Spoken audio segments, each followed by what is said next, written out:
It's like a sorority party. You know, it doesn't matter if you're going to look good next year. You got to look good right now to get in.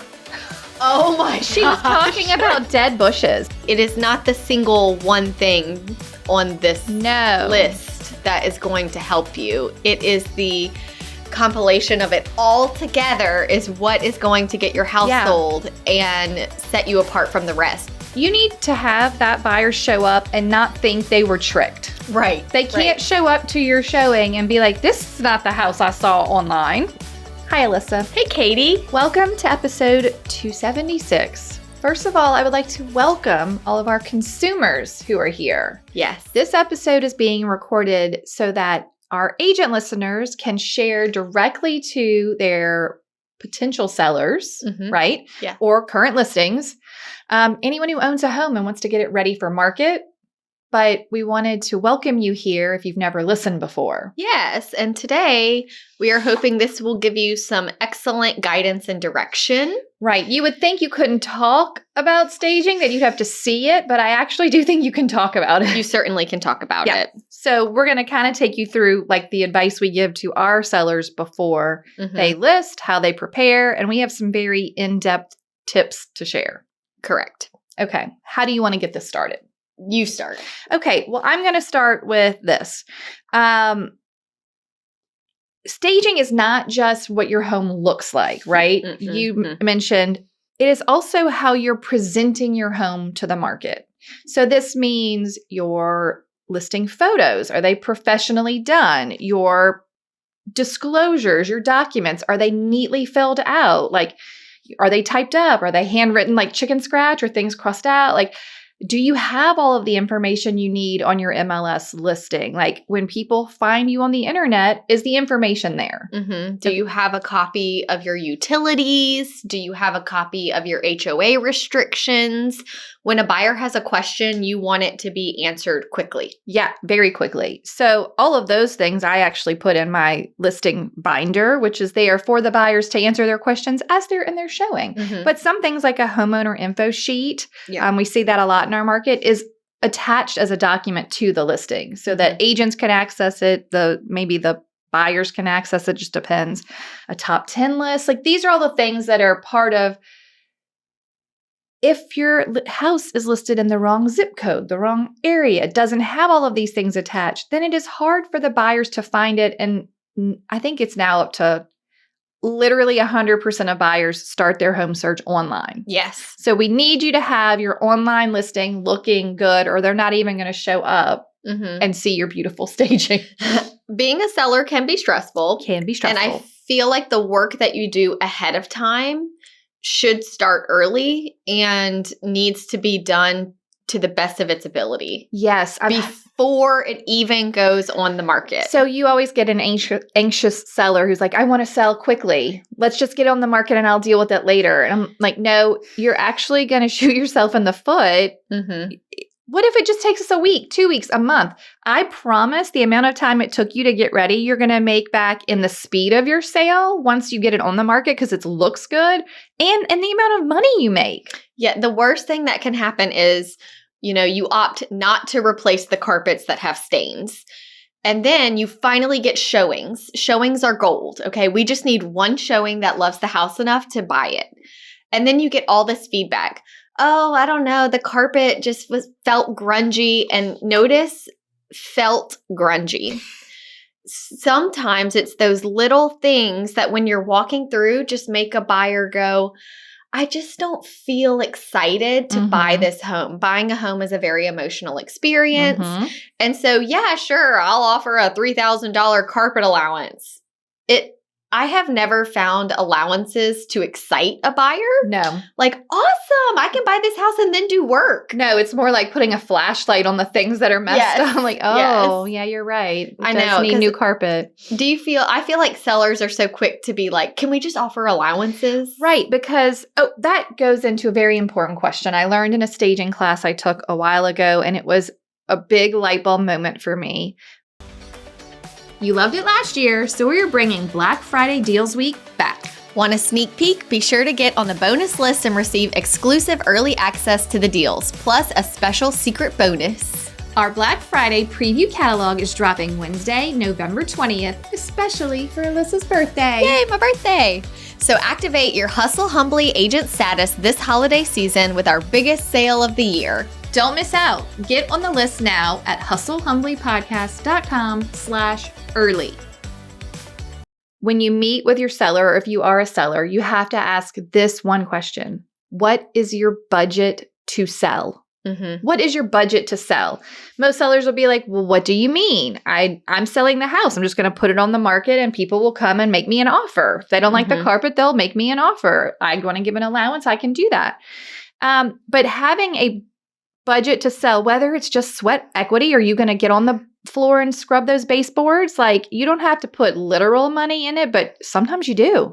Sometimes you do. Sometimes you have to paint that hot pink bedroom. Sometimes you have to paint, something that is, I don't know, damaged or actually scuffed up. So it's important to get an agent in there to look through the house and say, okay, these are the things that we cannot put it on the market in this condition. Let's maybe quickly talk about the different levels of staging. Okay, let's do that. Let's say this is an occupied home. Okay. Somebody lives here. Yeah. So at this time, I always like to remind my sellers that getting your house ready for photos is phase 1 of moving. Okay, agreed. Once we get a contract, we're usually looking at a 30-day close. Right. But you don't want to pack and mess up your house during the 10-day due diligence period or however long the due diligence period is when the buyer is having their inspections. Right. Because when they come back for the home inspection, you want them to feel just as warm and fuzzy about the house as they did when they showed it. It needs to be perfectly staged. So then once you make it past the due diligence period, now you have like 20 days until closing. Yeah, you got to hurry up. And the buyers want to do a walkthrough a few days before closing. So you have a very small window. It's like a 2-week window, really. To get your house totally packed up, empty, and clean. Yeah. And when I remind sellers of that, they're like, oh, that's a good point. Like you're procrastinating doing this for photos. Right. But you're going to have to do it. If you're moving. You're going to have to do it. The goal is to move. So you may as well do it before photos. Right. Because that way we will benefit from that work being done. And you will thank yourself later when the junk closet is already empty. Right. And all these things. I always tell them, if it's not coming with you to the next house, it's time to get rid of it. It's time to get rid of it. That means cleaning out your closet so that it looks bigger and more spacious when a buyer opens the closet door. That means if it's all your breakable knickknacks, I would suggest going ahead and bubble wrapping them and putting them in boxes in the garage. Yeah, I had a home stager once say, now we're not saying you need to pack up. No. But I had a stager say anything smaller than a golf ball needs to, like if it's decorative and it's little, it needs to be packed up. Yes. It doesn't need to be there anymore because it becomes visual clutter. The other one she said that I thought was so true. Let's just say you have a nice big bookshelf. Maybe it's in her bedroom or office. Maybe it's in your living room. You love to read. It's filled with books. You have 300 books on the bookshelf. It doesn't look messy. But she said, we have to take all these books off the bookshelf and just replace it with the one piece of decor per shelf, maybe 3 books on each shelf.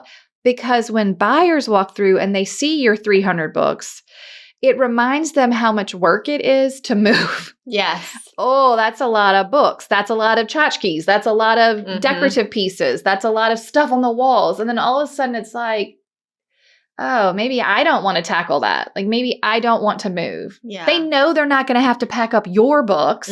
But the problem is your books are a reminder that they have to pack up. Yeah. And move in. And this stuff has to go. I've been in a house with buyers many times who thought, how are the sellers going to move out in time? Right. Like they don't even believe it. A lot of stuff here. Yeah.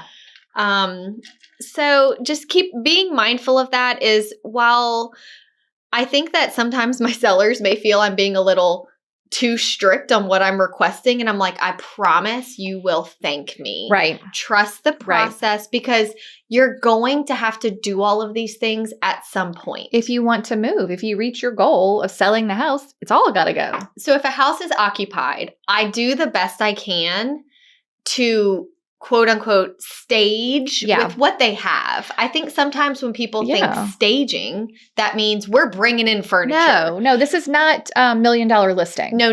This is just normal real life. This is how you sell a house. Yeah. We need to make it look like it's neutral enough for anyone to picture themselves there. If you're watching on YouTube, I have been doing this a lot at my listing appointments lately. I'll tell my client, okay, so the buyer pool is like this big. Mm-hmm. And I'm just holding my hands up about like a big circle. Like a basketball. Like I'm holding an invisible basketball. Okay. Every time there's something unique or specific about a house, it gets a little bit smaller. Mm-hmm. Sometimes those can be good things or bad things. Like if you have a pool and somebody really doesn't want a pool, the buyer pool gets a little bit smaller. If your dining room and all the walls are painted red, there are some buyers that can't look past that. It gets a little bit smaller. Mm-hmm. So our goal during staging is to see what can we do to make this as clean and neutral as possible. Yeah. So that buyer pool gets bigger and bigger and bigger and more, so that every personality of a buyer that walks through this home has a vision for it. Yeah. They can't have a vision for it if they're too distracted. Right. I have some clients right now, every house we go in, they are looking at the photos on the wall and reading the diplomas, trying because who is this? Do I know? Do I know who this is? Yeah. And then they don't even look at the house. No. They can't remember the house. Right. All they remember was that the owner was a doctor. Sure. Right. So all of that has to come down. All of the personalization has to come down. It doesn't mean your photos and art aren't beautiful. Mm-hmm. And it doesn't mean that your floral curtains weren't beautiful. Mm-hmm. We're just trying to neutralize to make that buyer pool bigger. Correct. Right? So how big can we get it? When your home is starting to feel more boring and neutral, then you're on the right track. Yeah. It shouldn't feel like, and you know what? This is also very helpful emotionally. If this is a home you're living in, as soon as you do start taking down the kids' names on the wall in their bedroom, the photos of, your family photos, your, all of these things that are personalized to you, your collection of tiny boxes, whatever it is, it will help you sort of separate yourself and be like, okay, this house isn't just my home. My home is wherever I am and wherever my collection goes, right? So it will help make it a little less painful. Yeah. So if a house is occupied, we're going to do our best to work with what we have. Mm-hmm. There has been 1 or 2 times where I had to tell a seller, I think it would be best if you could move out. I had a seller move out. Yeah, just because it was too much. They already knew where they were going. Okay. They were like, well, we can leave this, we can leave that. I'm like, I just think that it's dating it in not a good way. So just go ahead and take it and we'll show it vacant. Yeah. So sometimes that is necessary. Mm-hmm. I also tell my sellers, save the exterior part for the week before photos. Yeah, right. We live in Louisiana, so we have a lot of humidity and moisture. So if you power wash, you may have to power wash again. Yeah, don't do it 3 months in advance. If you weed your flower beds, weeds come back. Right. So it's don't focus on the flower beds yet. Let's get the inside ready first and save all of the exterior for last, right before photos, so that your mulch is so fresh. So that's occupied. Okay. Let's talk about a vacant house. Sure. There's more options for actual staging. Yes. There. What do you typically do for a vacant house? The thing with a vacant house is there is nowhere to hide. So the maintenance is more important than anything, and the cleanliness. Yeah. So maybe you don't have to wipe down every single baseboard in an occupied home that's perfectly staged and furnished. But in a vacant home, it's got to be squeaky clean, well maintained, no obvious stains on the ceiling or, worn carpet where people were walking. Now that the furniture's gone, it has all those dents in the carpet. You can get carpet stretched, you can get it cleaned, you might have to get new carpet. I think vacant, you just have nowhere to hide. Right. So all they have to look at is the flaws. Right. Their eye is going to be paying extra attention to detail if you are trying to sell a vacant house. Yeah. Dusty fans, light fixtures. yeah. And if you are going to be selling a vacant house and you cleaned it when you moved out, or the last person who lived there, it was clean, and it's been several months, vacant houses still become dirty. Yeah. They definitely get dusty. So many bugs. So many dead bugs. In the corners of things. So we don't want it to look, and like we've talked about this before, a vacant house to me, the longer it stays vacant, it's like the house dies. Yeah. It starts to feel kind of like a haunted house, if you will. And it doesn't matter how great it looked when someone was living there. It's just those little things you take care of when you're living in a house, like the bugs on the floor or the cobweb at the light, that they kind of build up in your vacant house. So what do you typically do, or does it depend on the house? I have only once in my career brought in staging furniture to a vacant house. Actually, the same one I just mentioned, where I was like, y'all got to get out. Yeah. But it was a luxury listing.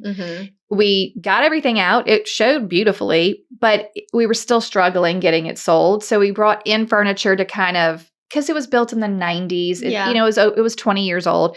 And it had classic finishes mostly, but new furniture from the stager made it become more current. And it made sense. Right. It made sense. So that's the only time I've ever brought in furniture. There are markets where vacant houses get furniture staged with furniture all the time. It's just not that common here. Well, staging with real furniture, couches, beds, it is very expensive. Yeah. It's a cost that is, usually charged monthly. There's a larger upfront cost for the initial move in, and then you pay on a monthly basis every month that the furniture sits in the home. And then usually there's a removal fee. So it is very costly, but sometimes spending $5,000 on staging can help depending on the listing. Yeah. I also find it depends on the floor plan. I was about to say that. If it's very obvious that this is the formal dining room, right, this is the living room, it doesn't need it quite as much to help a buyer have the vision. And in that situation, virtual staging may even be good, so that online you could show buyers a picture of, what does it look like with here's furniture? It empty and here's it with furniture. Yeah. The virtual staging has come such a long way. Yeah, you really can't tell. I have to zoom in and look so close. And even then I'm not sure. But I always save that. If it's a new listing, maybe I'll just list it totally vacant pictures and see what the feedback is. And if I feel like we need to do something to spruce up the listing, virtual staging is also an option. Another option would be if the house is vacant, I do what I like to call light staging. Right. Where we just bring in some white jars for the kitchen, some greenery for the now empty bookshelves, an orchid for the bathroom, just something that when buyers are walking through, it's not so cold. It's not so cold. Yeah. It just warms it up a little bit to be like, hey, I am a house that wants people. House. Yeah, I do desire people. Become my people. Yeah, will you be my people? Yeah, for sure. For sure. And I also feel like that really makes the photos stand out. My take on vacant staging and doing the light staging, which I think is great, is I never do it in a way that it's not how the room would be used. For instance, it is never okay in the living room to have a rug and 2 dining room chairs. This is not good staging. No. You would have been better vacant. But I think it is okay to put a nice, piece of art on the mantle or a couple of pieces of greenery there. But I'm not going to bring in a chair. No. Or a table with a lamp. Right. It doesn't look right. No. Now, so that means that the easiest places to vacant stage are the bathrooms and the kitchen. And those are the most important places. Because all you could... when you look at the photo of a kitchen, and I have 2 bar stools, I brought them to so many listings I couldn't even tell you. If it has the bar stools and the little bit of decor, it looks like it's done. Yeah. It's complete. The bathroom just needs the hand towel and your orchid and, maybe a little rolled towels, whatever.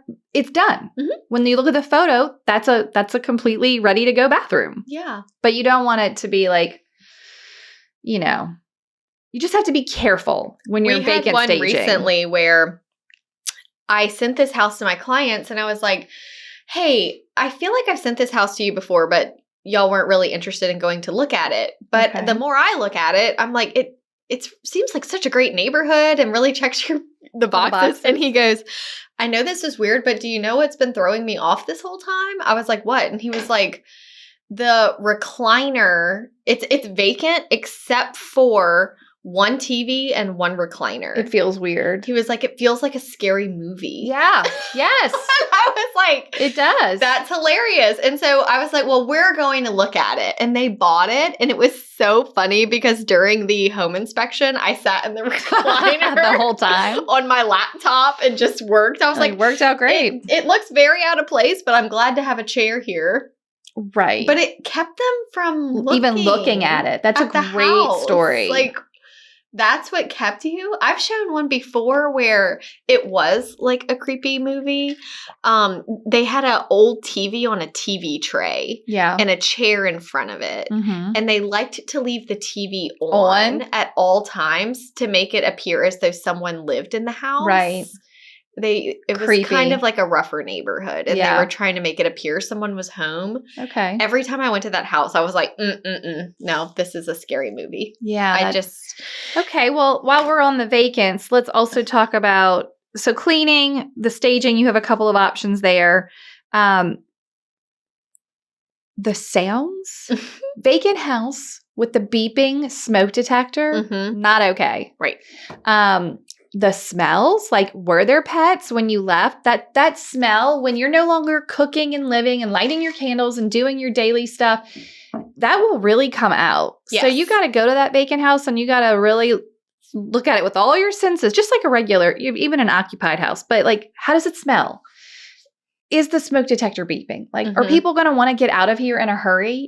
What is the thermostat set to? Right. I understand you don't want to pay to heat and cool this vacant house. However, if it's freezing cold outside and their heater's not even on, I'm not hanging out in a vacant house for long. No, and I'm not going to get the warm and fuzzies, literally. Literally. And I sure don't want to be in it like sweating. Like, you know, when you go into a vacant house and the upstairs is like, you walk up the stairs and the hot air just like hits you. With every step. The showing needs to make people want to stay longer or at least stay long enough to see it all. What do you do for smells? Well, honestly, I have a vacant house that is listed right now, and it was very strongly there was like 5 pets there. Okay. So it wasn't like destroyed, but they had carpets in the bedrooms. And after they were gone, I was like, it's pretty bad. Even the photographer was like, I'm sensitive to cat smells. And there was obviously a cat here. And I'm like, okay, I agree. I can smell it. And my seller was very hesitant to take the advice to, change the carpets. And she had a very style specific kind of limey green, pea lime, like a light colored green, but it was bright on all of the main living room, all of the bedrooms. The walls? The walls were painted green, all green. Oh no. And I was like, this is too style specific. And she's like, I love that color. I just painted it, last year. Your buyer pool is as small as a green pea. So that's fine. It went on the market in a modest neighborhood, but so it was easy to comp. I'm like, this is the right price. It went on the market. Our very first day we had a showing, and the feedback was the buyer realized it was going to be way too much work because there's all of this colored paint, and the carpets have to be changed. It smells like it needs work. And so I forwarded on the feedback to my seller, and I said, hey, unfortunately, this is the feedback I was expecting and we previously talked about. Yeah. This is not surprising. I think we need to at least paint the main part of the house, the living, the kitchen. I mean, it was green everywhere. Yeah. We need to paint this part. And she's like, okay, no problem. And she changed out the carpets. And I went back and did new photos. And guess what? The next showing we had is going back for a second showing. That's amazing. But it didn't even have showings in between. What's interesting is that the people that left that feedback, even after you remedy the problems that they pointed out, those buyers are gone. Yeah, they're not coming back. They're not coming back. Right. And you've lost them. And your first buyer is usually your buyer. Yeah. They're the ones that were most excited to see the house. They got there first. Right. Like that first group of buyers, we don't want to waste them. Correct. Because the only way to get a new first group of buyers is to not just make the changes, paint or the carpet or staging or whatever. You also are going to probably have to change the price. And I think that sometimes sellers have trouble hearing. Yeah. It's like it's just coming from us. It's Right. just coming from your agent. Right. Who's saying this is what needs to happen. But you need it to come from us so that it doesn't come from the show. Because that's going to cost you money. Yeah. It's not going to cost you money to hear it from me. No. Because how much do you think if they would have left it green, would they have had to drop the price over and over and over again? Thousands. When painting it would have just costed it didn't cost maybe a couple $1,000. Yeah. And it's probably the first price change was going to be $5,000. Right. The next one was going to be $10,000. There's your paint. Right. Exactly. So that's the story with, do you have anything else you want to talk about on Vacant? I think that's probably. Yeah, that's pretty good. Oh, the other thing, landscaping. Mm-hmm. Obviously, someone needs to be maintaining your yard when your home is vacant and being shown, but the landscaping also needs to be addressed. I had sweet sellers who had moved out of state. Their listing was vacant. I was their second agent. When I went to look at it, I'm like, hey, you really have a lot of work to do on the landscaping. And they're like, what do you mean? And I sent pictures and they were like, well, our agent didn't even tell us. We thought they were checking it. Do you know what I mean? Yeah. So my PSA, though, to sellers is it's your house. Yeah. If you, at the end of the day, you need to be the one who's like either prompting your agent to check the landscape if that's something you're concerned with, or you need to be sending someone, or you need to go look at it. Mm-hmm. Like it needs to be looked at because those weeds do come back pretty fast. Yeah. That mulch does wash away. Like mm-hmm. branches break in storms, whatever. Like we need to make sure that the landscape is looking good because nobody wants to pull up to the house and it just look disheveled. Right. And nothing like the photo. Yeah. That's the other thing. Mm-hmm. Do you want to give them your kind of getting ready for pictures list? This is like the laundry list of your to-dos that works for everyone, right? Yeah. Do you want to start outside? Yeah, let's start outside. Yeah. So I feel like I'm telling my sellers in regards to landscaping, people prefer minimal. Yeah. Don't plant new things. Just make sure what's here is alive and mulched. Mm-hmm. Fresh mulch, minimal. Yeah.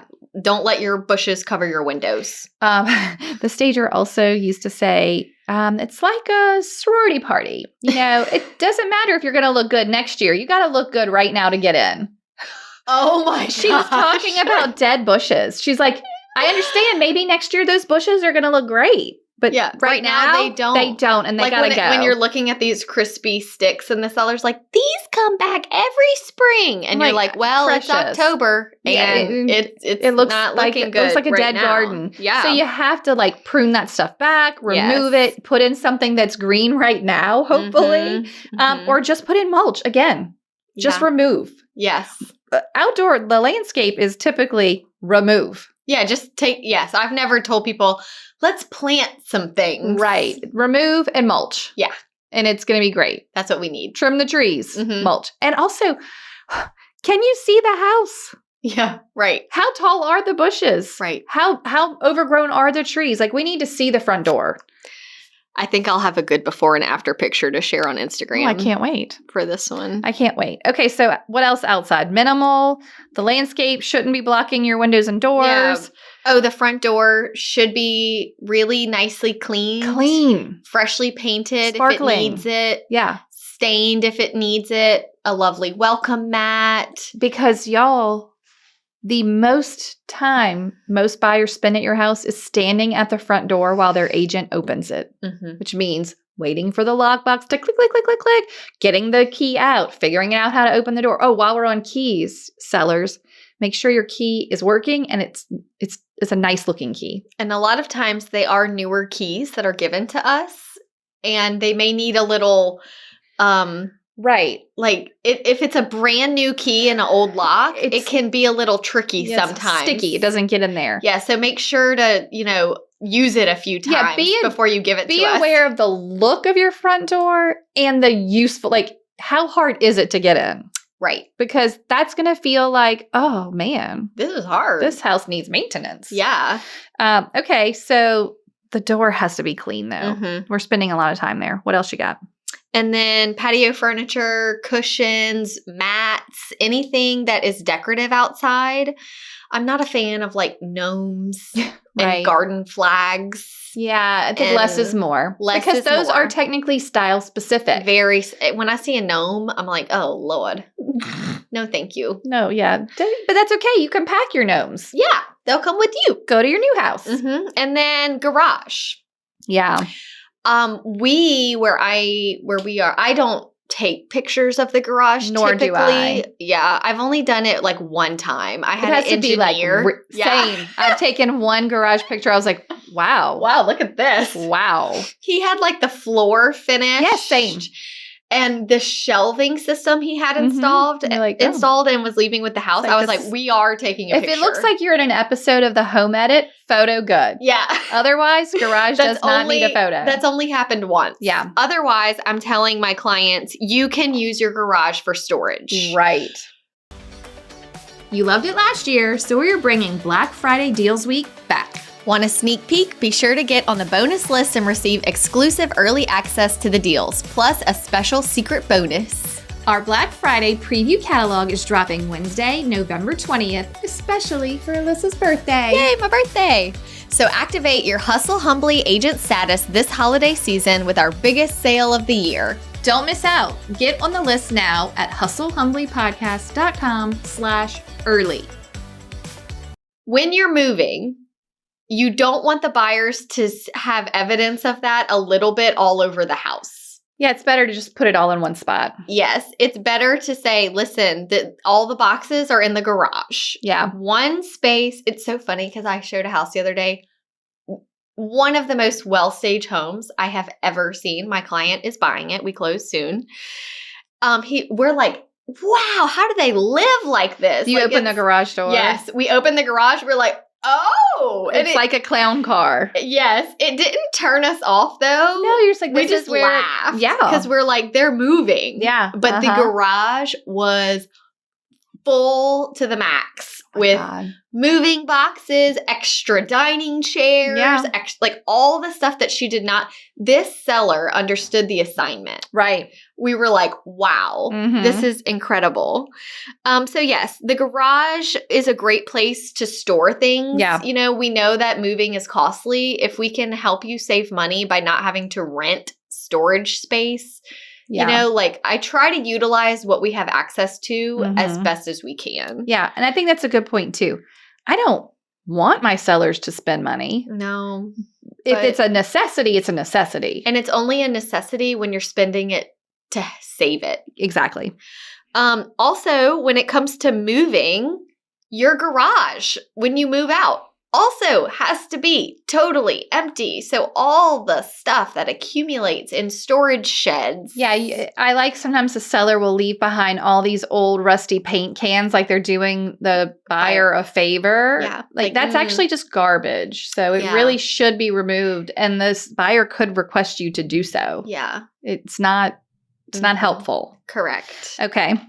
Are we moving inside now? Yeah. I also want to just point out, we're reading off of the list that you send, or we both send our sellers pre us going to their home. Correct. And then when you get to their home, you get more into the nuance of maybe this couch needs to go here, this bookshelf needs to have that, like, you know. Yes. So this checklist is going to apply to all homes. It's the pre-work for any home. I have been to some listing appointments. I think that's why this was born. Right. I didn't used to send something ahead of time. I would just walk into a house that's been lived in for 30 years. Yeah. And they're like, oh, what do we need to do? And I'm just like, I've spent hours before. Yeah. So now in the pre-listing email with a checklist letting you know, like, hey, once your personal to-do list is done, then I come. We do a consultation, we walk through, and we see what we need to do for your house specifically to be ready to photograph. Right. Okay, so now we're going inside. We're going through the front door. Woohoo! Woohoo! That's where the lockbox will hopefully go. Yeah, please. It's much better for a buyer to enter the front door than to enter the carport door. Yeah. That goes straight into the laundry room and like if you can swing it, let's get it on the front door. Right. Okay. We need to be aware of odors and lighting whenever we are there. If you have the means to either you or your agent have all the lights on for every single showing, Yeah. it makes such a difference. Yeah. I try to get there early to Turn make 'em sure on. they're when Yeah. I'm showing a buyer.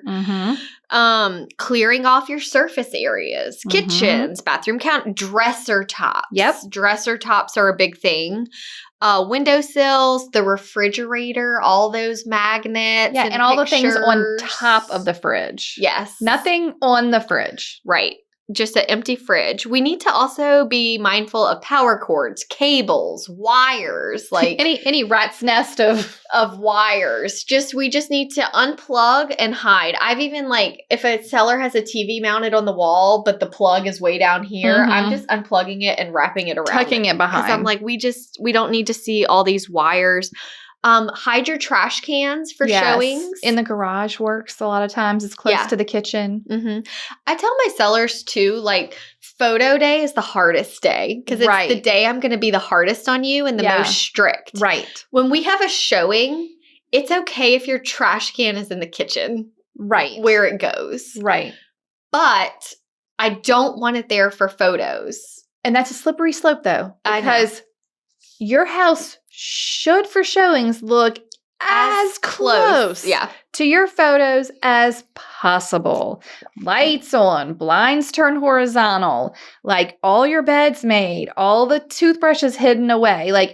You need to have that buyer show up and not think they were tricked. Right. They can't show up to your showing and be like, this is not the house I saw online. Correct. That is a no. For example, especially if you have a nice tiled shower or something, if we're getting a picture in your bathroom, there should be no shampoo in your shower.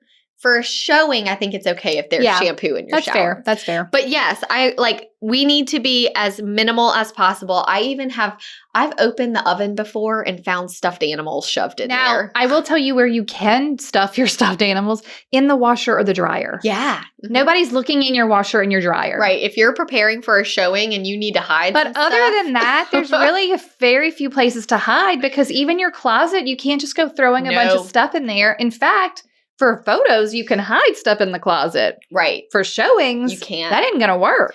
I always tell, for closets and pantries, a buyer needs to be able to see the floor. Every bit of it. Every bit of the floor needs to be visible when they open that door. Yeah. Agree. Personal photos, diplomas, declutter the shelves. Buyers will open your closets and your pantry. Patterns are very style specific. Yeah. It's going to vary from person to person what they like. Neutral is best. So we're talking about bedspreads, blankets, drapes. If they are too loud or too patterned, I would just...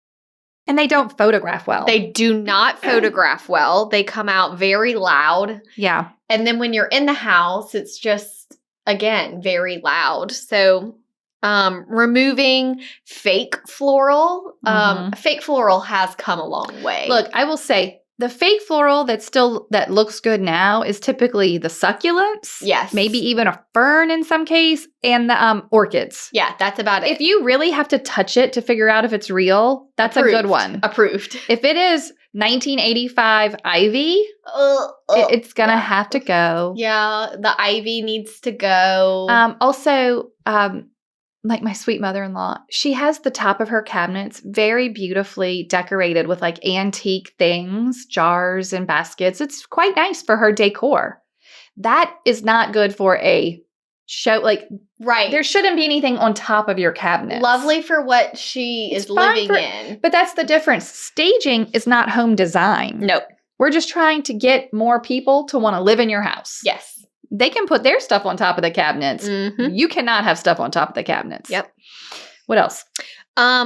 If you do need to replace drapes, just go on Amazon and get some creamy neutral white oatmeal drapes. Yes. Yeah. And replace what you have there. Leave them with the house. And if you have blinds, maybe you don't even need drapes. Right. It's not necessary. I've been a big advocate for removing blinds and only having The drapes. the drapes. Yeah. Because you can open it when the drapes are open and there's no blinds, especially in the living room when it looks out onto the backyard. It's like, look at this photo. This is the best photo. Light bulbs. Man, light bulbs have come a long way. Sure have. And they all have to match. They need to match. You cannot have 3 whites and a yellow. And it can't be one room is whites and one room is yellows. No. What do you tell sellers on the light bulbs? What do you recommend? Like a natural white light, like not a white. What is it called? I like the soft light. Okay. So and they do lumens or whatever now. Yeah. If it says daylight, that's the one that comes out looking like white. Okay. And it feels like you're in a dentist office or an office building, and that's okay if it hurts my eyes too, and it's not warm and inviting. Okay, so you need to get away from that daylight end, the white end, and you need to get to the warmer end. I don't care if it's in the middle; it doesn't have to be all the way yellow. Yeah, but no daylight. You want the warm light, right? Okay, so just stay away from daylight. Okay, and just make sure they match. Make sure they all match in a photo. If there's one light bulb that's burnt out or is a different color than the rest, it stands out so much. All of the light bulbs need to work. And you'd be surprised. Changing the light bulbs makes the house so much brighter. Even if they're still working, they just kind of get dim, like the old school ones especially, get just dim over time. Okay. And then just like a final clean, ceiling fans, appliances, baseboards, windowsills. I think you give your sellers some Old English to sort of touch up some things. At Lowe's, Home Depot, wherever, you can get this little jar of Old English scratch cover is what it's called. It's $6-ish. You put it on with an old rag, throw the rag away. It will clean up scuffs on anything that's stained, cabinet, furniture, whatever. And yes, obviously your furniture goes with you, but if it looks like it's in rough shape, it just makes the house feel like it's in rough shape. So it wouldn't hurt to rub that. There's like a light color and a dark color. Rub it right on, fix you up. It's kind of like those stain pens for your floor. If you've got some scratches and scuffs on your wood floor, go get a stain pen. Try to at least minimize the appearance. Right. But yeah, I do like the Old English. Yeah. And get yourself a stack of magic erasers. They're so good though. They will clean stuff that you thought for sure would not off of a wall. Now, of course, if you have flat paint, you have to be careful. Yeah. Because it'll start taking off the paint. But it will clean up your cabinets really nicely. It will clean up your whatever. I mean, in the Old English scratch cover for $6, I had a client basically restain their wooden exterior back door. Yeah. I mean, y'all. Looks like night and day difference. She rubbed it on with a rag in 5 minutes. And it looked totally different. Right. So easy thing, cheap thing you can do. Okay. Let's talk about we talked about all of our senses. We did not talk about music, though. So let's talk about showing instructions a little, and then we might dive into just a few more of our little nitpicky staging tips for people. Okay, but that was the pre-list. We've gone through the whole pre-list. Now let's talk about showing instructions. Go on, give it to them. Okay, when you have a showing, when they walk in, every single light and lamp in that house needs to be on. As well as all the blinds and curtains need to be open. We are trying to make this as bright and inviting as possible with the right light bulbs. All of your toilet lids would be closed. Down. Put them down. The amount of things we've seen. Lord. So much to see in a toilet. Just close them. Dirty dishes put away. Remove your pets and the evidence of pets. Right. And I don't mean the carpet. I mean the bowls, the beds. Yeah. The kennel, toys. Put the kennel in the garage. You sort of need a to-go kit for your pet. Sometimes people use a big laundry basket and that when they have a showing, they just load up their stuff and then they put it in the car and then they come back. My clients just ride around with the pet in the car until the showing's over. Did I ever tell you about when I was selling our very first house? No. Every time we had a showing, I would go walk the dog and pretend to be a friendly neighbor. Hey! Hey, it's a great neighborhood. Look at me. I'm just walking my dog. That's funny because did you not think that eventually they would see you at the closing table? I don't know. I had a hat on. Anyway. You were in disguise. Yeah. You were in disguise as a friendly I'm like, neighbor. I have nowhere to go, Right. Okay. So anyways, walk the dogs. Got it. I also have a listing right now, and they wanted to go back for a second showing, and they requested it a little too short notice for the second showing. And I called her, was like, hey, my sellers have to leave work to go get their dog. Could you go like an hour later? And she was like, a dog lives in that house? I never would have guessed. You're like, success. I was like, that's excellent to know. Good feedback. Yeah. She didn't see a single bowl. No evidence. No smell. No evidence. Set the thermostats to about 72 degrees. That should work either way. Yeah, it should be fine. Like if you know it's the middle of winter and you really only need 68, that's fine. But if you're gone forever, just put it on a 72 and call it a day. Every day when you leave for work, your beds must be made. Gotta make the bed. Yeah, find a way to incentivize your children to do the same. Yeah.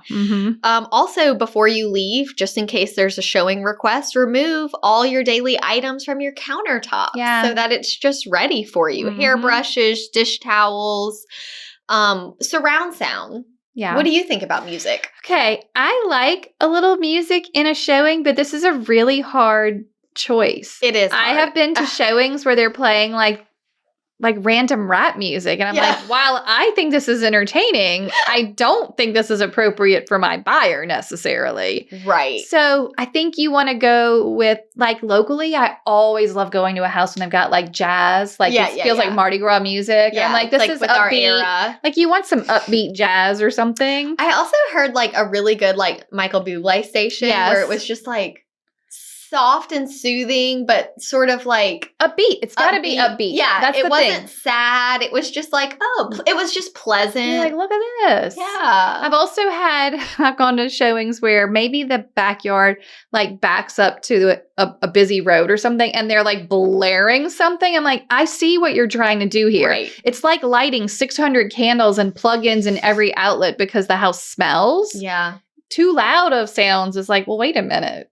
What are we blocking out? But I think a little bit of music is nice. But I will tell you, quite honestly, very rarely do I go to a showing when they have it on.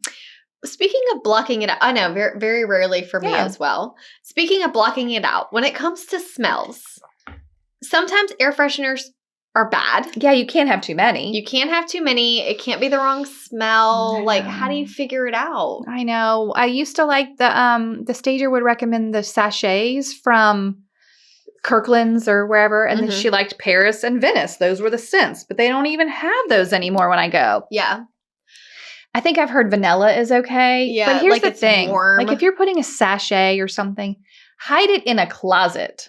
Like so it's giving off some smell, but it's not like knocking someone over when they come in the front door. Yeah. Really what you just want is a neutral smell. Yeah. The only way to get there is for the house to be clean. I know. Clean. And not, if you are a huge chef, you may just have to like go out to a restaurant a little bit so that it's not always a smell of you can't be cooking like curry or something. Yeah. I do like, there are some candles that when you have them open, not lit, they're still putting off smell, but it's not like as if when you lit it, it was really, I like that mahogany teakwood a lot. I do like when a seller has candles lit for a showing. It's nice. It's just like it's got the a vibe. ambiance is so nice. Yeah, I think that's okay. But again, you don't want 10 candles, like 2. Yeah, right. Yeah. So I guess it depends on the season. Yeah. Okay. Presentation is everything. And I think we kind of went through the vacant home showing instructions. But again, remember to check those smoke detector batteries. I do think that if a home is vacant, if the agent can get there, or if a neighbor, a neighbor would be the easiest thing. If you could partner with a neighbor, or like pay a neighborhood kid $5 like every showing, to go and turn on every single light and get it ready, I just think it would make such a difference. Yeah, because the bad news is not every buyer's agent has time to get, maybe they're seeing 10 houses in a row or 5 or whatever. They're getting there at the same time. They're not early enough to turn on all your lights for the buyer that's coming. And sometimes at that point, they pop in. They might just lean their head in a room and literally never turn the light on. Mhm. I cannot tell you how many showings in vacant homes I have been on where my buyers saw a whole house without turning on a light. Mhm. Now, I would turn on as I went, Sure. but yeah. it's not It's not the same. It's literally not showing your home in its best light. Yeah. Literally. Right. Like we need the lights on. Yes. Okay. So, and in vacant homes, I always try to pick the windows that are not exposed to the street. 'Cause, it is a safety concern to just Sure. have a vacant house, like windows wide open. But all of the rear, I turn those blinds horizontal. So Yeah. at least as much natural light as possible is coming into the house all of the time. Yeah. Okay. Mhm.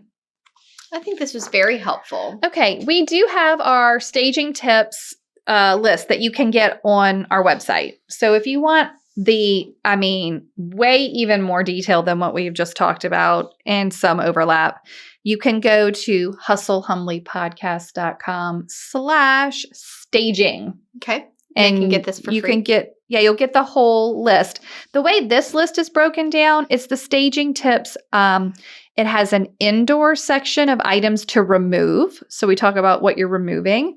So look, removing things again, free. Mm-hmm. There's a whole page of free. Yeah. Right? Okay. Then there's the indoor section of items to clean. Mm-hmm. Again, free. Free.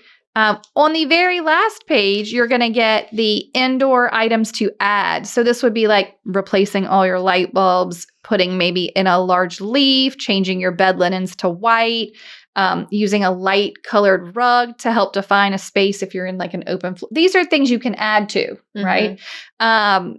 Neutral throw pillows, these sorts of things. And then the outdoor section kind of goes over what we have covered all of the outdoor parts. Also, the pressure washing is not negotiable here. I don't know about where you are, but it's going to get pretty dirty over time. And we need the sidewalks and the patio and the driveway to look like new construction. Right. Because when you pressure wash it, it does look brand new. Right. So it's like you won't even show your age if you go wash that. All right. Anything else you need to tell them? Oh, I do want to share one color. Oh, okay. What do you have a go-to color? I have a few. Let's hear some of your favorite colors. Sherwin-Williams Swiss Coffee. Swiss Coffee. Swiss Coffee is good for the traditional homes that cannot handle like a white. It's a good creamy color. Okay. It pretty much goes with anything. Okay. I also like alabaster. That's the one That's my default. Share? That's the only one I default to. Okay. That's a Sherwin-Williams color as well. I have used that so much. I have never had it go wrong. Never. Mm-mm. So regardless of what color your trim is, it just seems to work. Yeah. So that is a good one. Mm-hmm. And it is going to read as white, but it is a warmer white. It is a warmer white, right? And I know people are like, I don't like white. That's okay. You're not going to live there anymore. Yeah. We're painting it for the next people. We're trying to sell your house. And Forget look, what you like. Maybe the next people don't like white either, but going from a white it's more of a blank slate. Yeah, they're like, oh, I can't wait to paint this neon yellow. Right. We just wanted to give you the vision. Can't wait to see it. So that's a good color. I don't really think there's any other. And of course, it's harder on the exterior. Yeah. Because you've got bricks. What is your siding color? Like what do you have to work with? My office obviously has design services, so I have to rope in my broker designer all the time. Yeah. Like, help me. Right. What to do? When do we paint these shutters? What are we going to do? This was great. This was so good. I know it was long. I know being a seller can feel a tad overwhelming, and you may think, why does placing a leaf on my dining table make my house sell? Right. It is not the single one thing on this list that is going to help you. It is the compilation of it all together is what is going to get your house sold and set you apart from the rest. You just have to be better than everything else that's on the market. Yeah, and you have to think your competition could be new construction, depending on your price range. And that means that someone can go get fresh and squeaky clean and brand new, never used, neutral colors around the corner at a similar price, well, then you really have a lot of work to do. I heard if you aren't getting your house ready for the market, you're just helping sell the competition. Wow, what a great way to put it. Because if they come to your house and it's like, I mean, it's okay. You can just tell they've like lived here a long time. You can tell they have pets and kids. And then they go to new construction. They're like, man, this is like a breath of fresh air. We love this house. Sold. Even though it's smaller or maybe not everything I needed. Right. Because it's no work. And don't kid yourself. As much HGTV as we've all watched, buyers don't actually really want to do that work. Right. It's a very, very small niche of people who want to come in and fix up a house. And the ones that want to fix it up want to pay a really low price. Exactly. So maybe that new carpet that's going to make it smell great and look good is only going to cost you $2,500. When a buyer comes in and sees that it needs carpet, the price to tag in their mind is $5,000. Right. So you need to just cut off that objection at the pass. This was so helpful. So I think that really goes, again, if you want the full staging tips list, that is hustlehumblypodcast.com/staging. And agents, also you grab that and share it with your sellers. Yeah, you can brand it to yourself. No one loses when the house is well prepared for market. No one loses. No one. Okay, this was fun. Staging is my favorite. I know you love it. Who doesn't love a before and after? I love a before and after. Who does not love a before and after? Yeah. Especially when it impacts how much money you make and how quickly you sell. Right. Goals. Great. Goodbye. My name is Emmanuel Lavoie, and I live in Courtenay on beautiful Vancouver Island, British Columbia. And I would like to toast my beautiful and wonderful fiance, Saxony Brown, wishing her a happy birthday. Because unfortunately, I missed her birthday while attending the NAR show in Anaheim. I love you, my honey. Happy birthday. Thank you so much for tuning in to the Hustle Humbly podcast. If you enjoyed this episode, please go to ratethispodcast.com/hustlehumbly and leave us a review or drop a comment if you're listening on Spotify. If you have an episode topic or someone you'd like to toast on the show, please email us at team@hustlehumblypodcast.com. Find us on social media at Hustle Humbly Podcast. Don't forget to find all of the free resources at hustlehumblypodcast.com/resources. See you next week.